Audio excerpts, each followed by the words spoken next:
The sky turned red as 500 Craxus warships entered Earth's atmosphere. Their massive fleet blocked out the sun, casting shadows over every major city on the planet. But Earth was ready.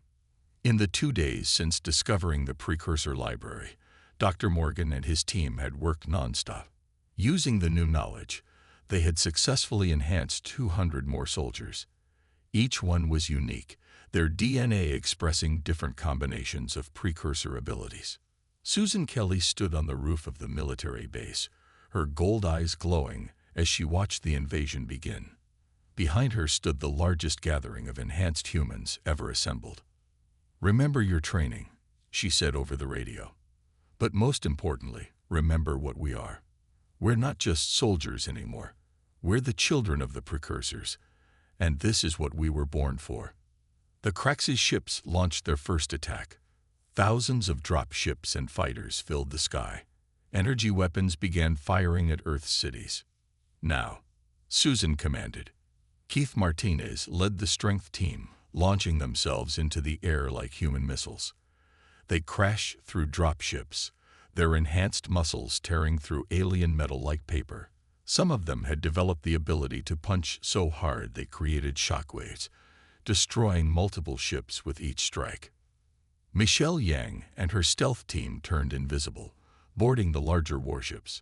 The Craxus never saw them coming. Ships began exploding from the inside as Michelle's team used their energy manipulation abilities to overload the alien engines. Daniel West coordinated everything from the command center, his enhanced mind processing thousands of battles at once. He could see patterns in the chaos, directing teams to where they were needed most. But the Craxus had come prepared. Their ships released a strange gas into the atmosphere. "It's a DNA weapon," Dr. Morgan shouted over the radio. "They're trying to deactivate your enhanced genes." Some of the newer enhanced soldiers began to weaken. But then something amazing happened. Susan felt it first. A burning in her DNA, just like during her first transformation. But this time, it didn't hurt. It felt right. "Our DNA isn't shutting down," she said, watching her skin begin to glow with golden light. "It's evolving again." The precursor genes were adapting, becoming stronger. Each attempt by the Craxus to stop them only made them more powerful. The enhanced soldiers began to shine with different colored lights as their powers grew beyond anything they had trained for. Keith's strength became so great, he could throw entire warships into space. Michelle learned to bend not just light, but reality itself, creating portals that swallowed enemy ships. Daniel's mind expanded until he could hack into the Craxus computers with just a thought. The Craxus Supreme Commander appeared on all screens worldwide. "What are you?" he demanded, fear in his reptilian eyes. Susan floated up to face the biggest warship, her body glowing like a new sun. When she spoke, her voice carried to every corner of the battlefield. "We are humanity awakened," she said. "The precursors didn't just give us their power, they gave us the ability to become more than they ever were. Every attack makes us stronger. Every challenge makes us evolve. We are the next step in evolution, and we will never be slaves." With that, she released a wave of golden energy. Every enhanced human felt it, a connection linking them all together. Their powers combined into something new, something the galaxy had never seen before. The Craxus fleet never stood a chance. When it was over, Earth's sky was full of falling debris from the destroyed invasion fleet. The few surviving Craxus ships fled back to deep space, carrying a message to the rest of the galaxy. Earth was not to be touched. In the days that followed, humanity began to change. The activated genes started appearing naturally in newborn babies. Earth's governments worked with the Valaxians to prepare for a new age of human evolution. Dr. Morgan stood in his lab, watching a video of enhanced humans helping to rebuild damaged cities. Their powers were still growing, still evolving in new ways. "The precursors chose well," Zextel said, standing beside him. "They didn't just create the ultimate soldiers. They created the ultimate species." Susan Kelly walked into the lab, her gold eyes now permanently glowing with inner light. "So, What's next? Dr. Morgan smiled. The stars, he said. It's time for humanity to claim our place in the galaxy. And high above Earth, the enhanced humans began to shine like new stars, lighting the way to humanity's future. Dr. Peter Morgan stood in a deep underground cave, staring at ancient drawings on the wall. The Valaxian scientist Zextal held up a light that made certain parts of the paintings glow with a blue shine. These aren't just cave paintings, Zextal said. They're a message left in special ink that only shows up under precursor light. They had found this cave system after following clues in the activated human DNA. Susan Kelly's enhanced mind had helped break the code hidden in the genetic patterns, leading them to this location in the mountains. Can you read it? Peter asked, touching the glowing symbols. Yes, Zextal replied. It's a story. The story of your species. Back at the base, Susan and the other enhanced soldiers watched the cave exploration through special cameras. Their new abilities let them understand parts of the symbols, like they were remembering a language they had never learned. Long ago, Zextal began translating. There was a race called the Precursors. They were the first advanced civilization in the galaxy. They could change their DNA at will, becoming whatever they needed to be. More symbols lit up as they walked deeper into the cave. But the Precursors saw a great darkness coming, a time when evil would spread across the stars. They knew they wouldn't survive to fight it, so they created a new species that could. Humans, Peter whispered. Yes, Zextal said. They took their most powerful DNA sequences and hid them inside a new species, one that could grow, learn, and when the time was right, become something greater. In another part of the base, Dr. Amy Ross was studying tissue samples from the enhanced soldiers. She called Peter on the radio, her voice excited. Dr. Morgan, you need to see this. The activated DNA isn't just changing them, it's still evolving. Every time they face a new challenge, the changes get stronger and spread to new parts of their DNA. The Precursors didn't just give us their powers, Susan said, understanding now. They gave us the ability to grow beyond what even they could do. Suddenly, alarms started ringing throughout the base. Daniel's enhanced mind processed the incoming data. We're picking up transmissions from the Craxus fleet, he reported. They've found out about the enhanced soldiers. They know what we are now. On the main screen, they watched as a Craxus leader sent a message to all Earth governments. The alien looked like a large, armored lizard with glowing red eyes. Your enhanced warriors are proof, the Craxus leader said. You have the precursor legacy we have searched for. Give us your DNA willingly, and we may let some of you live as our slaves. Refuse, and we will take it by force. Colonel Bennett looked at the enhanced soldiers. How long until their main fleet arrives? 2 days, Daniel answered. Much sooner than we expected. They're pushing their engines to maximum speed. Back in the cave, Peter and Zextal found one last chamber. The walls were covered in complex DNA patterns that glowed brightly. It's all here, Zextal said with awe. The complete genetic library of the Precursors. With this, we could enhance humans even faster, unlock abilities we haven't seen yet. Peter quickly photographed everything and sent the data to the base. But can we do it in 2 days? In the base lab, Dr. Ross was already preparing new enhancement chambers. The volunteer list had grown as word of the successful transformation spread. Even with the 30% failure rate, more soldiers were willing to take the risk. Susan looked at her team, Keith with his strength, Michelle with her energy control, Daniel with his enhanced mind. Each of them was still growing stronger, still evolving. The Craxus think they can just take this power, she said. They don't understand. The Precursors didn't just hide their DNA in us. They chose us for a reason. We're not just their weapons. We're their children. And we're going to show the galaxy exactly what that means. 2 days. They had 2 days to prepare for the biggest battle in human history. But now, they knew who they really were. The ultimate soldiers weren't built in a lab. They were born from the legacy of the most powerful beings in the universe, and that legacy was about to wake up completely. The Kraxus scout ships hung in the air like giant black arrows, their hulls absorbing the moonlight. Susan Kelly and her team watched from their helicopter as alien soldiers began dropping from the ships on anti-gravity platforms. "I count 50 fighters per ship," Daniel said, his enhanced mind racing. "Their weapons are energy-based. Temperature readings suggest they can melt tank armor." Susan nodded. "Michelle, you're up first. Show us what you can do."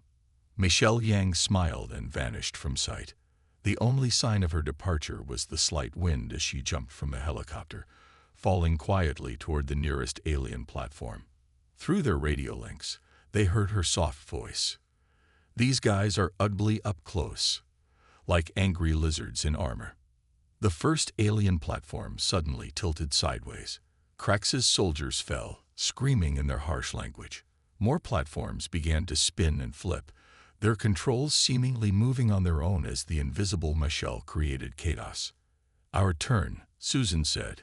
"Keith, make some noise." Keith Martinez grinned and leaped from the helicopter. His enhanced body crashed onto a platform like a meteor, the metal crumpling under his feet. He grabbed 2 Kraxus soldiers and knocked their heads together, their advanced armor cracking like eggshells. The aliens responded quickly, energy weapons firing from all directions, but they weren't prepared for what happened next. Susan jumped into the middle of their formation. As beams of energy flew toward her, her body adapted. Her skin developed a reflective coating, sending the energy blasts back at the attackers. Each time they changed weapons, her body evolved new defenses. "Their ships are powering up main weapons," Daniel warned through the radio. He had stayed in the helicopter, his enhanced mind coordinating their attacks and predicting enemy movements. Susan looked up at the nearest ship. "Keith, give me a boost." Keith locked his hands together. Susan ran toward him, stepped into his palms, and he threw her straight up with his incredible strength. She soared through the air, her body streamlining itself for speed. She crashed through the hull of the first Kraxus ship like it was made of paper. Inside, alien crew members stared in shock at the golden-eyed human who had just punched through their advanced armor. "Hi there," she said, and went to work. From outside, Michelle and Keith watched as explosions began rippling through the ship. Kraxus soldiers started abandoning it in panic. "Second ship is trying to escape," Daniel reported. "Michelle, their engine room has a weak spot on the lower port side." Michelle appeared suddenly on the second ship's hull, her hands pressing against the metal. She had discovered a new ability during training. She could not only bend light, but also channel energy. The ship's own power turned against it, its engines overloading. The third ship started to rise, attempting to flee back to space. But Keith had other plans. He jumped from platform to platform, climbing higher. His muscles grew even stronger as he pushed himself to new limits. With a final leap, he grabbed the ship's landing gear. "This is going to hurt," he muttered, and began pulling. The ship's engines screamed as they fought against his enhanced strength. Slowly, inexorably, the massive vessel was dragged back down. Susan emerged from the first ship just as it exploded. She watched the second ship's engines detonate and the third crash into the ground. Not a single Kraxus soldier remained fighting. The 4 enhanced humans regrouped on the ground. Around them lay the wreckage of 3 alien scout ships and dozens of unconscious or dead Kraxus soldiers. "That went well," Michelle said, becoming visible again. Her uniform was scorched, but her smile was bright. "Too well," Daniel said, frowning as he joined them. "These were just scouts. The main fleet will be much stronger." Susan looked at the destroyed ships. "Then we'll be stronger too.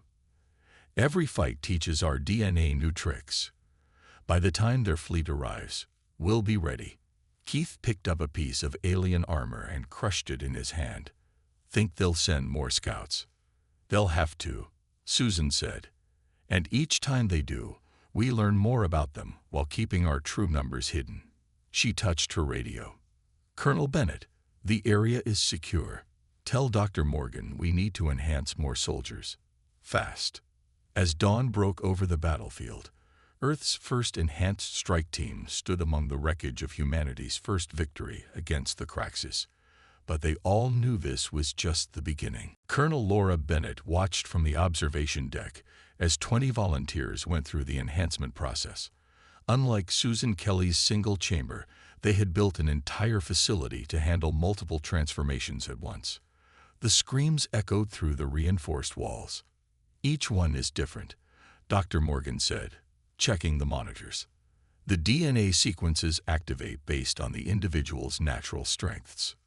In the chambers below, Army Rangers Keith Martinez and Michelle Yang were among those changing. Keith's body grew larger, his muscles expanding beyond normal human limits. But Michelle's transformation was subtler. Her skin developed a chameleon-like ability to shift colors. Susan Kelly stood beside them, her gold eyes scanning the data. In the week since her enhancement, she had learned to control her new abilities with amazing speed. Now she would help train the others. Their vital signs are stabilizing, Kell announced. The process is nearly complete. One by one, the chambers opened. 20 enhanced humans stepped out, each unique in their own way. Keith's eyes glowed red, while Michelle seemed to fade in and out of visibility. Others showed different changes. Some had metallic skin, some moved with impossible speed, and some seemed to crackle with energy. Now comes the hard part, Susan said, training them to control these abilities before the Craxus arrive. The next few days were intense. In the underground training facility, the enhanced soldiers learned to use their new powers. Keith could now lift tanks, but he had to learn how to control his strength to avoid crushing everything he touched. Michelle developed the ability to become completely invisible and could even bend light around others. But the most surprising development came from a quiet Air Force pilot named Daniel West. During combat practice, he showed the ability to process information so quickly that time seemed to slow down around him. His mind could calculate complex battle scenarios in seconds. The DNA is expressing itself differently in each person, Dr. Morgan explained to General Miller. It's like it knows what abilities would best suit each individual. How many more can we enhance? The general asked. The process has a 30% failure rate, Czar said grimly. Not everyone survives the transformation. We must choose carefully. In the training room, Susan was working with the new enhanced soldiers when alarms started blaring. Daniel's eyes went wide as his enhanced mind processed the incoming data. Multiple objects entering the atmosphere, he reported. Size and speed match Craxus scout ships, 3 of them. Colonel Bennett grabbed the intercom. This is not a drill. Strike Team 1. Prepare for engagement. Susan looked at her team. They had trained for this, but training was different from actual combat. Keith, Michelle, Daniel, you're with me. Time to test these abilities in the field. As they suited up in specially designed uniforms that could handle their enhanced abilities, Dr. Morgan approached them. Remember, he said, your powers are still evolving. Don't be afraid to adapt during combat. The DNA will respond to new threats. They boarded a modified helicopter designed to keep up with their enhanced speed. As they flew toward the incoming Craxus ships, Susan looked at her team. Just a week ago, they had been normal soldiers. Now they were humanity's first line of defense. The Craxus don't know about us yet, she said. They expect to find weak, normal humans. Let's show them how wrong they are. The helicopter's door opened, revealing the night sky. In the distance, 3 dark shapes descended through the clouds, their engines glowing with alien energy. Keith cracked his knuckles, his enhanced muscles tensing. Michelle's form flickered as she tested her invisibility. Daniel's eyes moved rapidly, calculating attack vectors. Remember your training, Susan said, her gold eyes glowing brighter. We're not just soldiers anymore. We're the next step in human evolution. The helicopter approached the first Craxus ship. It was time to show the aliens that humanity had some surprises of its own. The real test of their new abilities was about to begin. Susan Kelly stood in the reinforced chamber, her heart beating steady and strong. As a former Navy SEAL, she had faced death many times, but nothing quite like this. Through the thick glass window, she could see Dr. Morgan and the Valaxians preparing the activation equipment. "Are you sure about this?" Dr. Morgan asked through the intercom. "The process could kill you." Susan smiled slightly. Better to die trying than wait for those Craxes to kill us all. She had been chosen because her DNA showed the strongest response to the initial tests. Something in her genetic code was already partly awake, as if it had been waiting for this moment. The Craxes' scout ship had retreated after a brief standoff, but everyone knew they would be back with their full fleet. They had 2 weeks at most to prepare. "Beginning activation sequence," Czar announced. A blue mist began filling the chamber. Susan felt it first in her lungs, a burning sensation that spread through her entire body. She fell to her knees, gasping. The pain was worse than anything she had ever felt. "Her vital signs are spiking," Dr. Morgan said, worried. "Should we stop?" "No," Kell replied, watching the readings. "This is how it should happen. Watch." Susan's vision blurred. She could feel every cell in her body changing, transforming. Her muscles felt like they were being torn apart and rebuilt. Her bones ached as they grew denser. Even her skin burned as it became tougher. Then she heard it. Voices, hundreds of them, all speaking at once. Knowledge flooding into her mind. The hidden DNA wasn't just changing her body. It was awakening something in her brain. "Remarkable," Tex whispered, studying the readings. "The sequences are activating in perfect order. It's like they're following a program." The pain reached its peak, and Susan screamed. But her scream shattered the reinforced glass of the observation window. The scientists ducked for cover. Then, suddenly, it was over. Susan stood up slowly.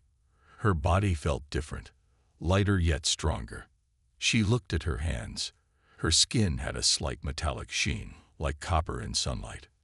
"Susan," Dr. Morgan called out cautiously, "how do you feel?" She turned to face them, and they gasped. Her eyes had changed, becoming a brilliant gold color. When she spoke, her voice was clear and strong. "I feel complete." The tests that followed amazed everyone.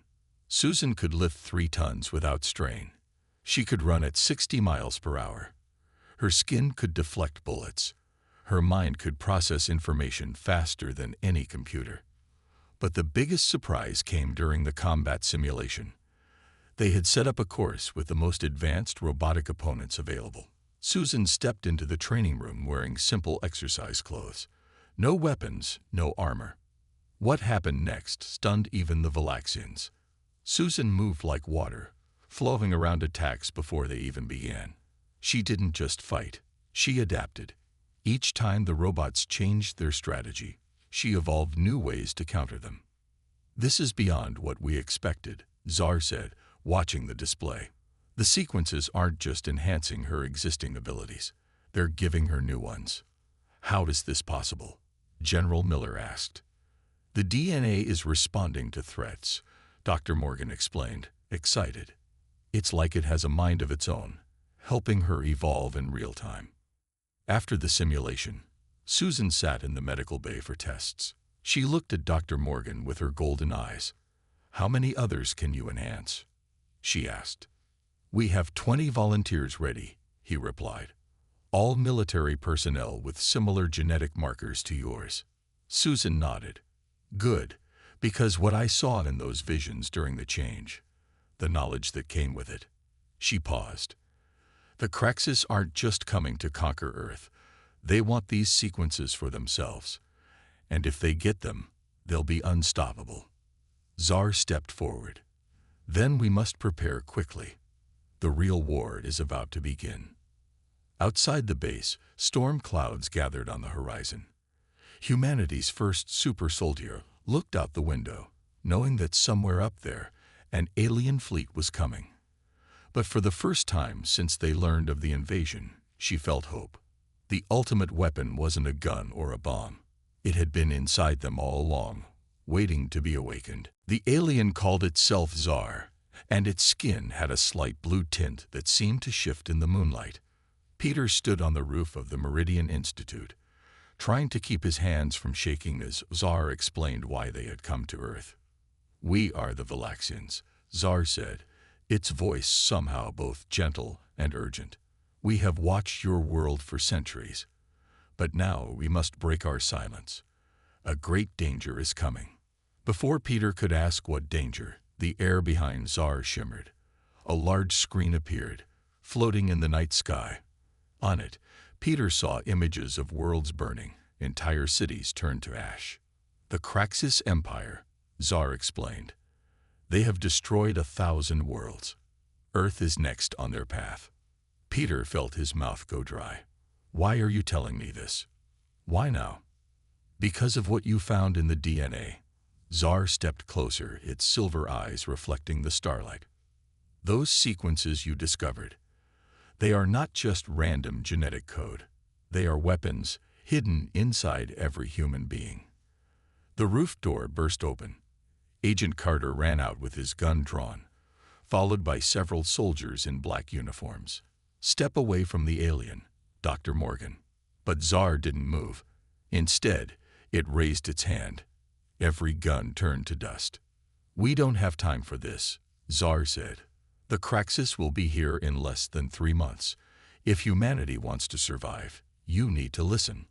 An hour later, they all sat in the Institute's largest conference room.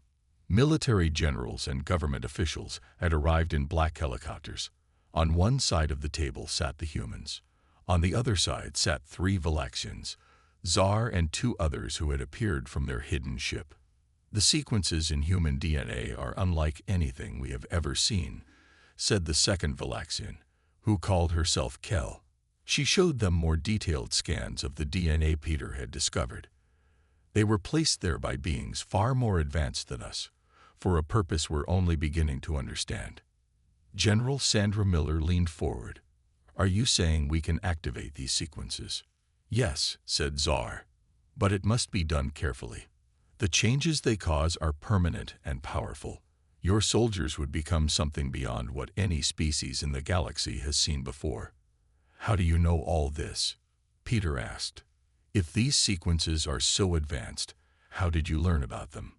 "The third Valaxian," Tex answered, "because we found similar sequences on other worlds. But they were broken, incomplete. Only in humans are they perfect, waiting to be awakened." Agent Carter, who had been quiet until now, spoke up. "You said the Craxus are coming. How many?" Zar touched a device on its wrist. A hologram appeared above the table, showing a massive fleet of warships. 500 ships in the first wave, each carrying thousands of soldiers. They will show no mercy.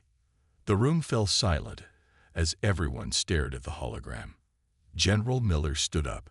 "How do we start activating these sequences? How do we choose who gets enhanced?" "We need volunteers," said Kel. "Strong ones. The process is painful, and not everyone will survive it. But those who do will become humanity's best hope for survival." Peter looked at his computer, at the DNA sequences he had discovered.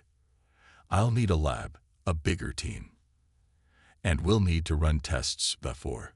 Alarms started blaring throughout the building. Red lights flashed in the hallways. Zar stood up suddenly, its skin paling to a lighter blue. "They're here. A scout ship. They must have detected our presence." "But you said we had 3 months," Carter shouted. "The timeline has changed," Tex said grimly. "We need to begin now." Through the conference room windows, they could see a dark shape descending from the clouds. It was bigger than any aircraft Peter had ever seen, and it was heading straight for the Institute. General Miller grabbed her phone. "This is General Miller. I need every available unit at the Meridian Institute now. This is not a drill. I repeat, this is not a drill." Zar turned to Peter. "Dr. Morgan, you need to make a choice. Right now. Are you ready to help us unlock humanity's true potential?" Peter looked at the approaching ship, then at the DNA sequences on his screen.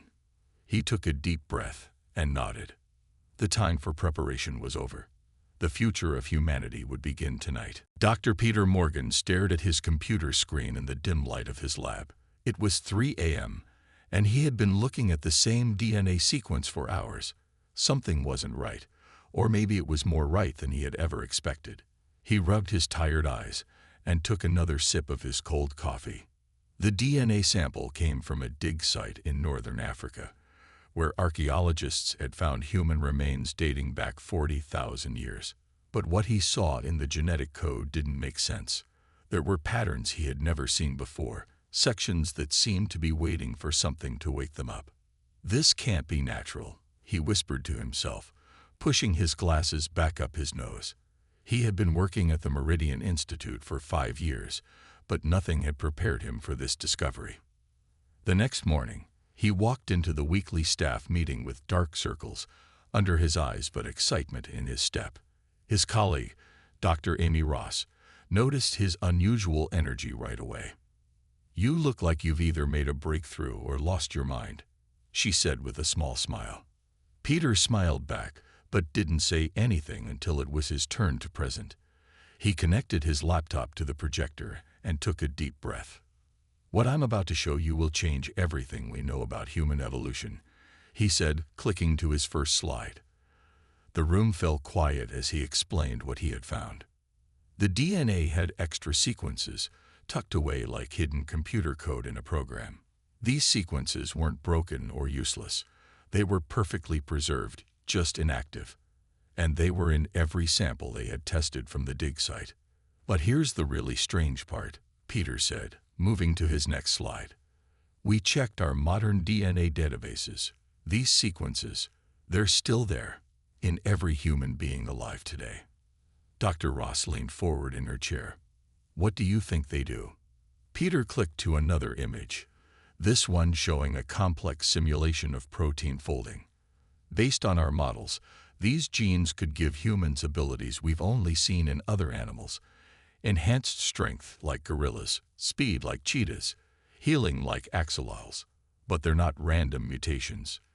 They look engineered." The room burst into discussion. Some of his colleagues laughed, others argued, and a few just sat there, stunned. But in the back of the room, someone wasn't saying anything at all. Agent John Carter had been posing as a security guard at the Meridian Institute for 6 months. Now he quietly slipped out of the room and walked to a secure area of the building. He pulled out a special phone and made a call. "Sir, you need to hear this," he said quietly. "Morgan found it. Yes, the dormant sequences. They're exactly where the models predicted they would be." He paused, listening. "Yes, sir. I understand. I'll keep watching." Over the next week, Peter noticed small changes around the lab. New security cameras appeared. Men in suits started visiting the director's office. Military vehicles drove past the institute more often than usual. Late one night, as Peter was running more tests, his computer screen suddenly went dark. Then it lit up with a message he had never seen before. "Dr. Morgan, what you have discovered is only the beginning. We need to meet. Come to the roof in 20 minutes if you want to know the truth. Come alone." Peter sat there for a long moment, his heart beating fast. He looked at the DNA sequences on his other screen, at the mysteries hidden in the code of life itself. Then he stood up, took off his lab coat, and walked to the stairwell. As he pushed open the door to the roof, the cool night air hit his face. The stars were bright overhead. And there, standing near the edge of the building, was a figure that made him stop in his tracks. It looked human, but something was off about its proportions. As it turned to face him, Peter realized why. It wasn't human at all. "Dr. Morgan," the creature said in perfect English, "we've been waiting a very long time for someone to find what you found. Now, shall we discuss the true history of your species?"